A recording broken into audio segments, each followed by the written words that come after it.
돌아온 로드리 난 메시가 아니야. BBC의 우려지 연패. 최악 스타트 맨시티 이러다 또 무관. 1일 한국 시각 영국 BBC가 맨시티의 시즌 초반 2연패에 우려를 표했다. BBC는 지난 7시즌 중 6차례 프리미어리그 우승을 차지했던 맨시티가 시즌 초반부터 어려움을 겪으며 팬들의 우려를 자아내고 있다.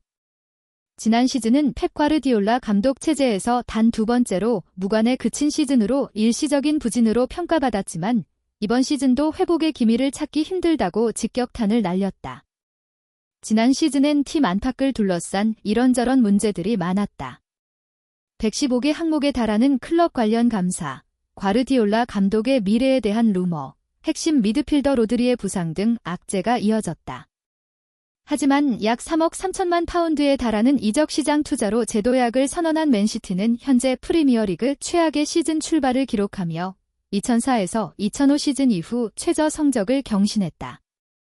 한 시즌이 38경기 체제로 바뀐 후 지금의 순위에서 역전 우승을 한 팀은 단 하나도 없다는 점도 부담이다.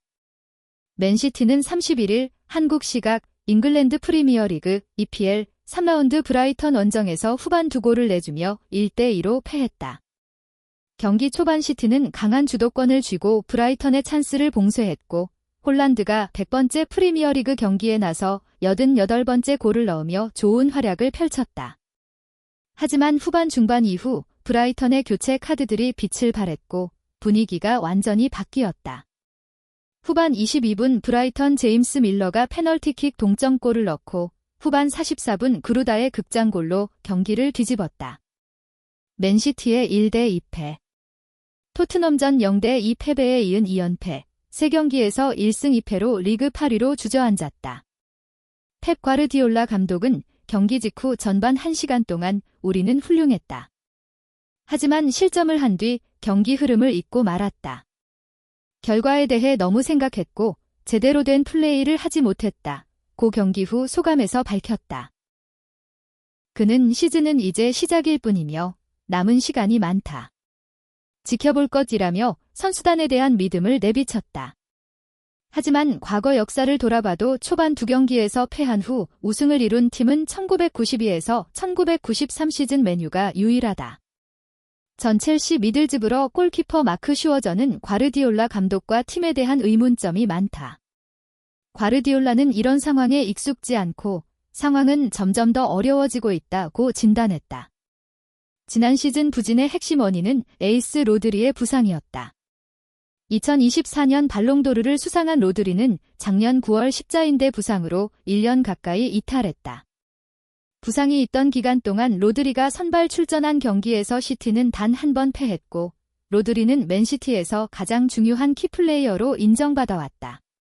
지난 브라이턴전 부상 이후 첫 프리미어리그 선발 출전에서 8개월의 공백 후 완벽한 컨디션 회복은 쉽지 않아 보였다.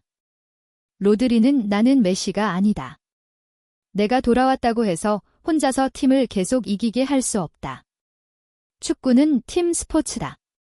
과거 우리가 우승할 때도 팀 동료 모두가 필요했다. 물론 내가 최고 컨디션을 회복해야 하며 우리 모두 스스로를 돌아봐야 한다. 팀 전체의 협력이 중요하다.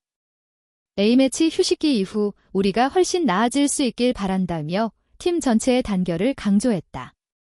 그는 실수와 집중력 부족 문제도 지적지다. 우리가 범하는 실수 중 일부는 애들이나 하는 실수다. 집중하지 않은 탓이다. 우리는 경쟁력을 갖추려면 전체적으로 레벨을 끌어올려야 한다. 오랫동안 그 수준에 미치지 못했다고 덧붙였다. BBC는 최근 맨시티가 직면한 또 다른 문제는 상대가 볼을 소유했을 때의 불안정한 압박 전술이라고 봤다. 맨시티는 골키퍼로부터 상대가 빌드업을 할 때 높은 위치에서 압박하는 전술을 구사한다.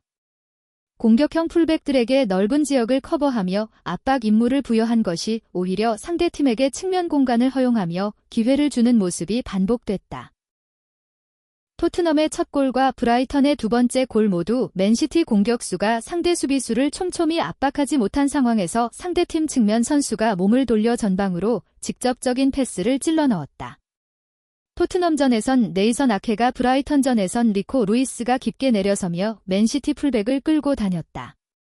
결과적으로 측면 수비수 1명이 빠져나가 맨시티 수비라인이 3명으로 줄면서 3명 모두 풀백이 비운 공간을 메우기 위해 옆으로 움직여야 했고, 이로 인해 센터백 1명은 익숙하지 않은 측면 지역에서 수비를 하게 되면서 수비 대결에서 불리해질 확률이 높아졌다.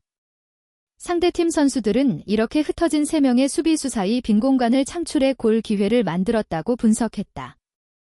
최근 2경기에서 나타난 이런 전술적 패턴을 과르디올라 감독과 코칭 스태프가 어떻게 해결해 나갈지 주의 깊게 지켜볼 필요가 있다고 덧붙였다.